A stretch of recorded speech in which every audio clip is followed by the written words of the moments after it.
All right, everybody. Thank you so much for being here. Welcome to mini lecture number 1 for Cutting Ties, Finding Peace, Distancing Yourselves from Toxic Family. So because this isn't the normal classroom setup and I don't have a board, I will be reading from my notes. So bear with me. So we're going to begin with the cultural context for African Americans. And again, like I said in my previous video, when I say African Americans, I mean the descendants of enslaved Africans brought to the American South. Only 7% of enslaved people were brought to the American South. So that's who I'm speaking of in this context. Because of the institution of slavery and the atrocities of slavery, we were separated from our family, forcefully separated from our families. And that trauma that lives in our DNA influences how we deal with family dynamics today. People are so grateful to be around family and how we prioritize family because we had that snatched from us. And even as you move forward through Jim Crow and Reconstruction in these different areas, at any point your family could be taken away from you because of the violence historically that this country has committed towards African Americans.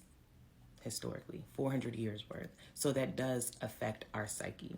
And when you think about it, like, people do feel like family is above reproach, right? Mothers, when it comes to mothers, people don't even have to be a good mother. They just have to be a mother at all, and no one can say anything about them, right? So that just gives some context right there. I know other groups have similar familial relationships, but I just want to give some background to the historical reasons why African Americans are this way about family. But what's really going to help you all in this course is what I call the big 3, okay? And so these are going to be the core principles that carry you through the course, the core principles that I really want you to understand, reflect on, and eventually embody. So principle number 1, in order to be successful in this, is to give yourself permission, okay? Give yourself permission to honor your peace, to set boundaries, and also to be honest about the fact that your current family dynamics do not work for you.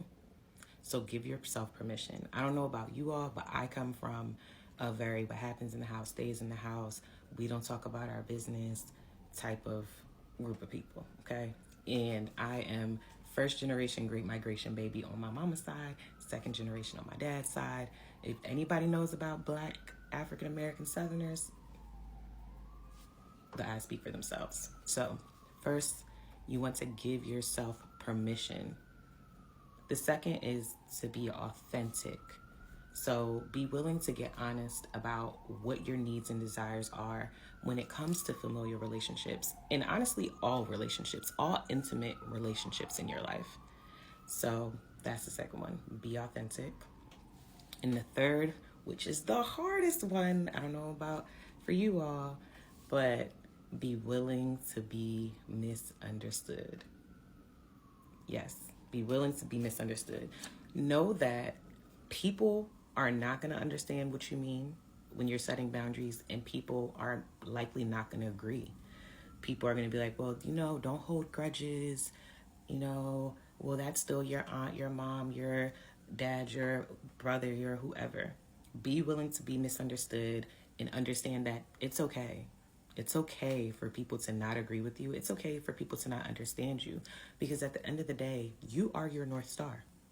You are the one who determines what you get from this life and what you want from this life and what you allow in your life, because you're an adult now. And that's really important, is that you have to actualize yourself as an adult when it comes to these things. So also, let's get into what it means to cut ties. So there are different ways to do this. When I say cut tie and cutting ties with toxic family, I don't mean just cutting everybody off. I do not mean that. You can, but there are different ways to do that. There's low contact, meaning you answer texts here and there, you only see them on major holidays. Low contact. We're not talking any more than we need to. I've been there with family members. Then there's no contact, meaning under no circumstance I'm not answering the call, the text, the email, and I've been there. And it's painful.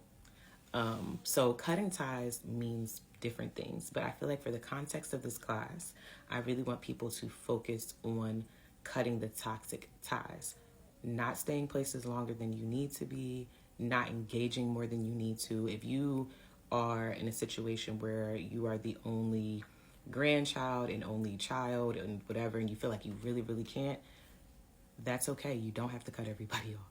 It's okay. Cut ties with the toxicity, meaning you start setting boundaries. I will not have this conversation with you. If we're going to continue to speak to each other in this manner, then I'm not going to stay here and listen to that. Okay? So I hope that makes sense. I know TikTok is kind of funny about videos over 3 minutes. We're at 5 minutes and 42 seconds. So I'm going to give you some of your reflection questions. Okay? The first reflection question is, what would it feel like to fully allow yourself to set boundaries, even if it makes you feel uncomfortable? Ooh. Reflection question number 1. Okay. Reflection question number 2. What would living authentically look like for you, free from familial guilt or judgment? So again, what would living authentically look like for you, free from familial guilt or judgment? And reflection question number 3. What would it take for you to make peace with the fact that everyone will not agree with your decisions? So I will also give this disclaimer. For people who are honest and say, this is toxic, this is unhealthy, I don't care for this, you're often the scapegoat, right? And the one thing I want you all to remember is that the scapegoat is still the goat. Child, not me realizing I thought I had 2 different earrings on. But yes, the scapegoat is still the goat, okay? So it doesn't matter. Those who speak up, those who set boundaries are always going to be the ones seen as the problem. Those who go along to get along are never seen as the problem. They don't say anything. They don't rock the boat. And that's okay. Honestly, you probably have spent a lot of your time being the scapegoat if you're in this situation. The scapegoat is still the goat. So don't be afraid to show up for yourself, to advocate for yourself. And by you taking this course, you're doing just that. Also, disclaimer, I am not a therapist. I'm not a mental health professional. I have gone to the School of Life. I have taken psychology in the Black Experience, one of the greatest classes I ever took at the illustrious Howard University. But I'm speaking from my own experiences and the things that have helped me navigate this. I am currently in therapy. I'm still doing my own healing. So I also want to put that disclaimer out there. If you need further support, I would 100% advise you to go to a mental health professional. Okay?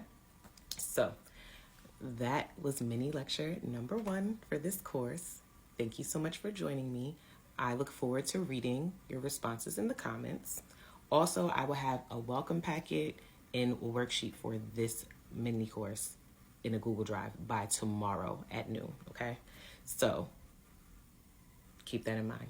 I look forward to reading what you all have to say, and I will see you Thursday. Bye.